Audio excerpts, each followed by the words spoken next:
Ele pagou o seguro em dia por anos, tinha o boleto quitado no mês do acidente, e mesmo assim recebeu uma carta de recusa. A cena parece impossível à primeira vista. Contrato assinado, prêmio pago, carro parado na garagem, tudo dentro da lei. Mas no dia em que ele mais precisou, a seguradora abriu o processo, analisou o caso e devolveu uma única palavra escrita em letras maiúsculas: negado. Se você paga algum tipo de seguro hoje, seja de carro, de saúde ou de vida, essa história pode ser mais parecida com a sua do que você imagina. A maioria das pessoas assina a apólice, guarda o papel numa gaveta e só volta a abrir esse documento quando o problema já aconteceu. E é exatamente nesse intervalo, entre a assinatura e o sinistro, que mora o maior risco silencioso de todo contrato de seguro. Não é um erro de sistema, não é falha do atendente, e na maioria dos casos nem é má fé da seguradora. É simplesmente uma cláusula que estava ali, escrita em letra miúda desde o primeiro dia, e que ninguém parou para ler com atenção. Neste vídeo você vai entender por que isso acontece com tanta frequência, mesmo com pessoas que fazem tudo certo.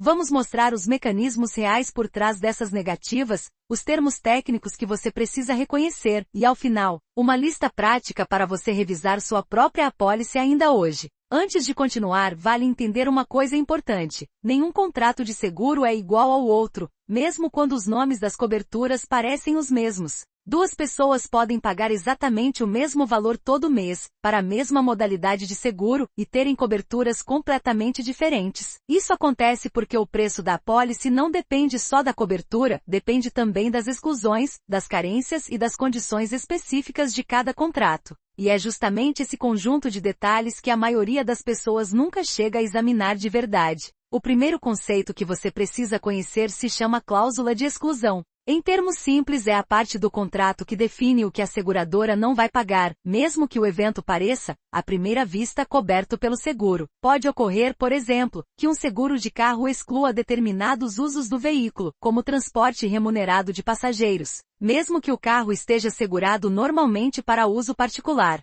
Em alguns casos, um seguro de vida pode ter exclusões relacionadas a atividades de risco, viagens para certas regiões, ou condições de saúde que não foram declaradas no momento da contratação. O ponto central aqui não é que essas exclusões sejam abusivas por si só, é que elas quase sempre existem. E é comum acontecer de o segurado nunca ter lido essa parte específica do contrato. O segundo conceito importante é a carência do seguro. É comum acontecer de um contrato prever um período inicial, logo após a contratação, em que determinados eventos ainda não são cobertos, mesmo com o pagamento em dia. Isso é frequente em planos de saúde, onde certos procedimentos só passam a ser cobertos depois de um prazo mínimo de vigência do contrato. Mas pode ocorrer também em seguros de vida e em alguns seguros patrimoniais, dependendo da modalidade contratada. O problema não é a carência existir, ela é prevista em contrato e tem uma lógica de proteção para a própria seguradora. O problema é que boa parte do segurado só descobre o prazo de carência exato no momento em que tenta usar o seguro, e não no momento em que assina o contrato.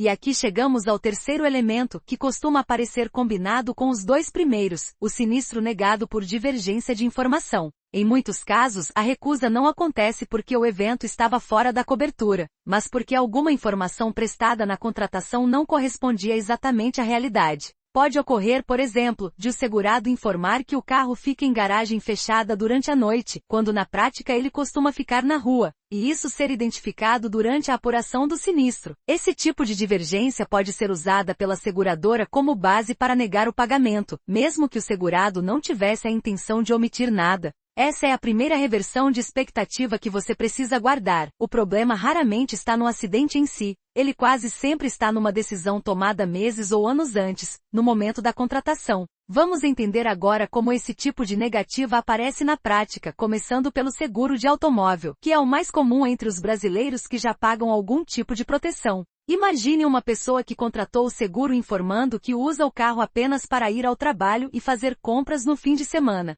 Com o tempo, ela passa a usar o mesmo carro para fazer entregas por aplicativo em alguns períodos do dia, sem avisar a seguradora sobre essa mudança de uso. Pode ocorrer de, no dia de um acidente durante uma dessas entregas, a perícia identificar o uso comercial do veículo através do histórico de aplicativos ou de testemunhas. Nesse cenário, é comum a seguradora entender que houve alteração do risco original sem comunicação, o que pode ser motivo para negar o pagamento do sinistro. Repare que o carro estava segurado, o prêmio estava em dia, e mesmo assim a cobertura pode não se aplicar, porque a base do contrato mudou sem que o segurado percebesse a importância disso. Agora pense em outro exemplo, dessa vez ligado ao seguro-saúde. Uma pessoa contrata um plano e meses depois, precisa de uma cirurgia relacionada a uma condição que já existia antes da contratação, mas que não foi declarada na época. Em alguns casos, a operadora pode classificar isso como doença ou lesão pré-existente não informada, o que abre espaço para negativa de cobertura, mesmo com as mensalidades pagas rigorosamente em dia.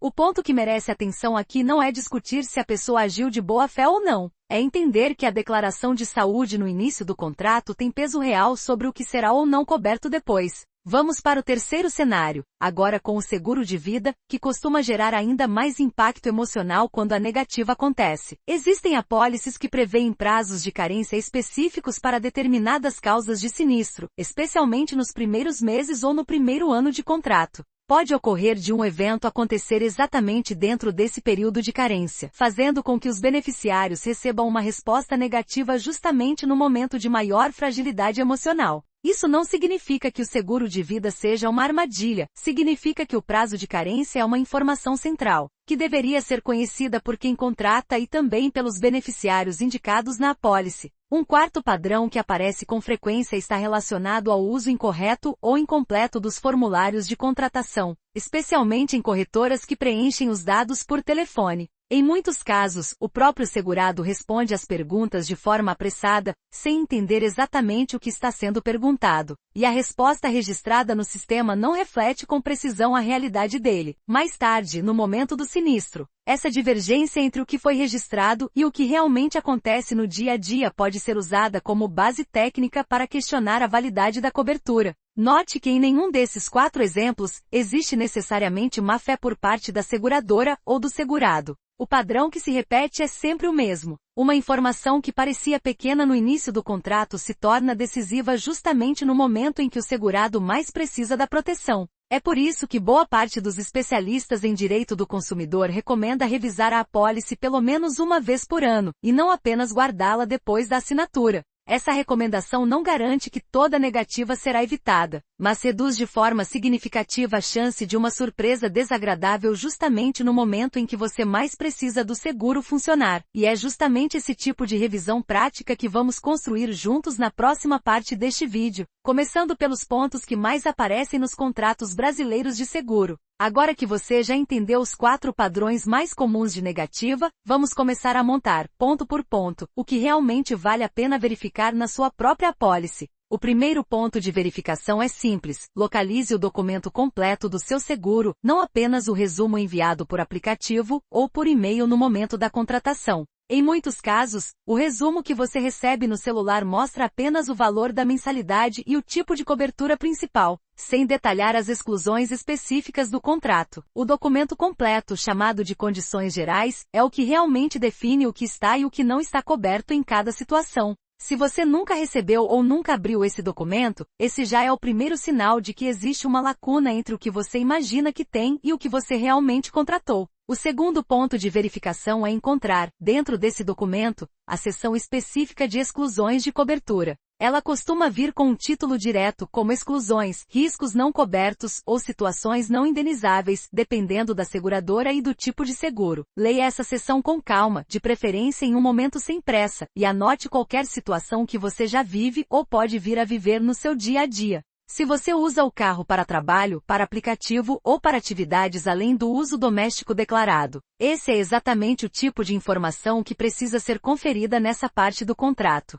O terceiro ponto de verificação envolve os prazos de carência, que geralmente aparecem em uma tabela separada, organizada por tipo de evento ou tipo de procedimento coberto. Verifique especificamente há quanto tempo seu contrato está ativo, e compare esse tempo com os prazos de carência informados para cada tipo de cobertura. Isso é particularmente importante se você contratou o seguro recentemente, ou se está pensando em portar seu plano de uma seguradora para outra nos próximos meses. O quarto ponto de verificação é revisar a declaração de saúde ou de uso que você preencheu no momento da contratação, e comparar com a sua situação atual. Se alguma informação mudou desde então, seja uma condição de saúde, uma mudança de uso do veículo, ou uma alteração de endereço e rotina, vale a pena entrar em contato com a seguradora para formalizar essa atualização. Esse tipo de contato preventivo não garante que o sinistro será aceito no futuro, mas reduz consideravelmente o risco de uma divergência ser descoberta apenas no momento mais delicado.